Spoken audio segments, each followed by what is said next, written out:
Jeff Roxby, no stranger to the Swing Makeover Show. Talk a little bit about you had a big breakout season 2 years ago. Yep, 22. And you look buffed up. Are you bigger? Have you hit the weights harder too the last couple of years? A lot harder. I re-enlisted, went back active duty, so I've been spending a couple hours a day in the gym, getting back into shape. So it's been a big difference. And what part of the military are you in? I went into the Air Force this time. The Air Force. So left the Marine Corps, went in the Air Force. What's your MOS? I am command and control. How old are you now and how big are you? I'm 36, I'm 6 foot 220, and I've been in the conference since 2012. And how many years with DeMarini now? So I started with DeMarini, and I was with DeMarini for 3 years, and then I came back to DeMarini in 2020. And what was your gamer last year?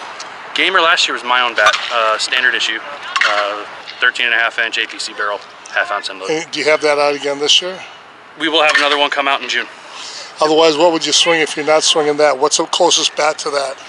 Closest one to that would be the Red Bat or the Lady Cartel. Lady Cartel is the same technology, just doesn't have the end load.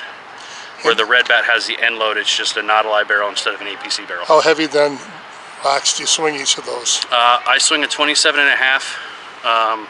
Except the Lady Cartel, I swing a 27 because that's the max that it goes.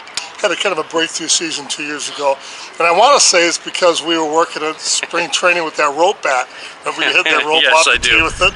But you said you made a technical change. What would it be? I closed my stance. So I always had a big open stance so I could see the field better.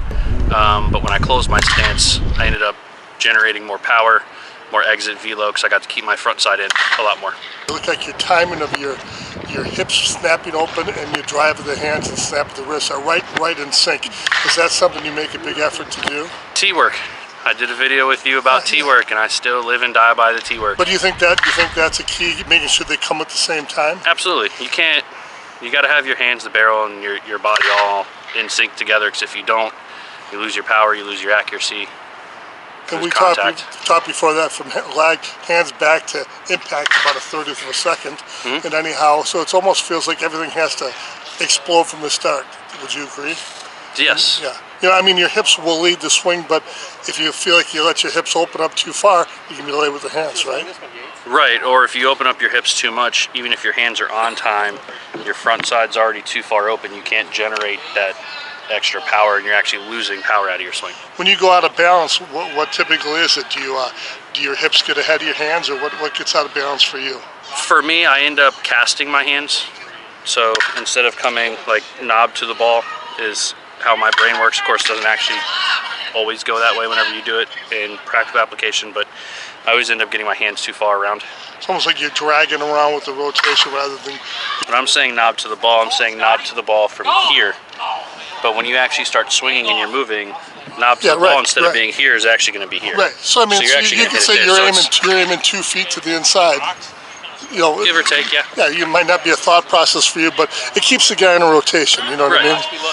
Well, my thought process whenever I'm doing it is I try to put every exertion of power I have into my front leg, and I want my knee locking out to stop that momentum from going. To convert the linear and that's rotation. what takes everything, and then it's a timing with your hands and everything else all at once. It's funny, Wegman, you've seen Wegman play now, and Wegman actually drives the front shoulder down, but he can make that conversion of the whole body coming ahead and down into a rapid, you know. Right. And you got to have a good back to do that. And he's still very rotational. Whenever he gets through it, and he still gets that good power. I mean, there you're getting maximum linear force converted to rotational. Oh yeah. But man, you were hitting the hell out of the ball today. Appreciate it. You get on a roll like that today, is there anything that you feel technically you kind of feel like it's coming together for you from a technical standpoint? It's just getting the barrel to the ball. It's all about feel for me. Like if I don't like the feel of it, then I make adjustments. And what gets the barrel to the ball? Your wrists? It's the hands, my wrists, and getting that snap, getting that real good snap through the ball. Do you feel like you're a tilted axe snap, or do you feel like you're straight sideways on it? I'm probably a little bit more tilted because I cut the ball. A little bit of a tomahawk. I cut the ball a little bit more because I have to make up for my lack of size with that spin. Well, it's been exciting to see you do so well. Appreciate it. Thank you.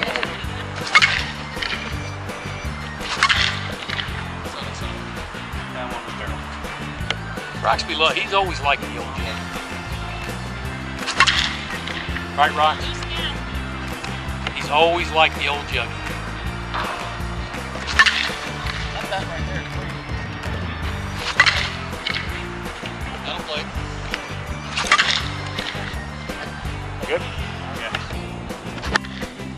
Right, Rox?